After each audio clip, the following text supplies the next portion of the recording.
ராதே கிருஷ்ணா. சுக மகரிஷி பிரம்மதேவரோட ஒரு கல்ப காலமான 14 மன்வந்தரங்களை பற்றி சொன்னார். தொடர்ந்து பரீட்சித் கேட்கிறார். மகரிஷி, இதுவரைக்கும் நீங்கள் சொன்ன மனுக்கள், அவங்களோட புதல்வர்கள், சப்த ரிஷிகள், இவங்கெல்லாம் யாரால் நியமிக்கப்படுறாங்க? அவங்க எந்தெந்த காரியங்களை செய்கிறாங்க, எப்படி செய்கிறாங்க? இதெல்லாம் எனக்கு சொல்லணும்னு வேண்டிக்கிறேன். சுக மகரிஷி சொல்கிறார், அரசே, மனு குமாரர்கள், சப்த ரிஷிகள், இந்திரன் முதலான தேவர்கள் எல்லாரையுமே அவங்கவங்க ஸ்தானங்களில் நியமித்தது சாட்சாத் ஸ்ரீமன் நாராயணனே தான். அந்தர்யாமியாக நிற்கிற அவரோட தூண்டுதலினால தான் மன்வாதிகள் உலக நடைமுறைகளை முறையாக நடத்துகிறாங்க. வேதங்களில் இருந்து தான் தொன்று தொட்டு வர்றதான அறநெறிகள் அறியப்படுது, காக்கவும் படுது. அந்த வேதங்கள் காலத்தின் மாறுபாட்டால் மறைஞ்சது மாதிரி ஆனப்ப சப்த ரிஷிகள் தங்களோட தவ வலிமையினால் மறுபடியும் அந்த வேதங்களை தன் மனசால் நிறைவடையச் செய்கிறாங்க. இந்த தர்ம நெறிமுறைகளை பகவானோட கட்டளைப்படி மனுக்கள் அவங்கவங்க மன்வந்திரங்களில் பெரும் முயற்சியோட ரொம்பவும் கவனமாக இந்த நிலவுலகத்தில் முழுமையாக நிலவச் செய்கிறாங்க. மனுவோட புத்திரர்களும் தங்களோட தந்தையான மனுவோட காலம் வரைக்கும் மகன் பேரன்கிற வரிசைப்படி தர்ம நெறிமுறைகளை முறைப்படி காப்பாற்றுறாங்க.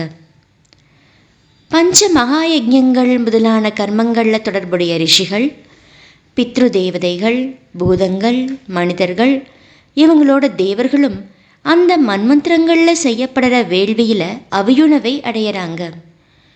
இந்திரன் பகவானால் அளிக்கப்பட்ட குறைவற்ற மூவுலக செல்வங்களை அனுபவிச்சுக்கிட்டு மக்களை காக்கிறான். மழை வாயிலா உலகத்துக்கு வேண்டிய அத்தனையும் கொடுக்கறான்.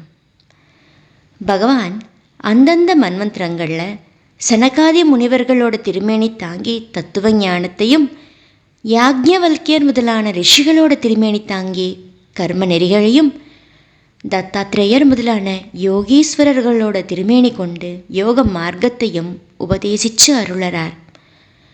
பகவான் மரீச்சி முதலான பிரஜாபதிகளோட திருமேனி தாங்கி படைத்தலை செய்கிறார். அரசனோட உருவம் தாங்கி திருடர்களை அடக்கிறார். காலரூபனா அனைத்தையும் அழிக்கிறார்.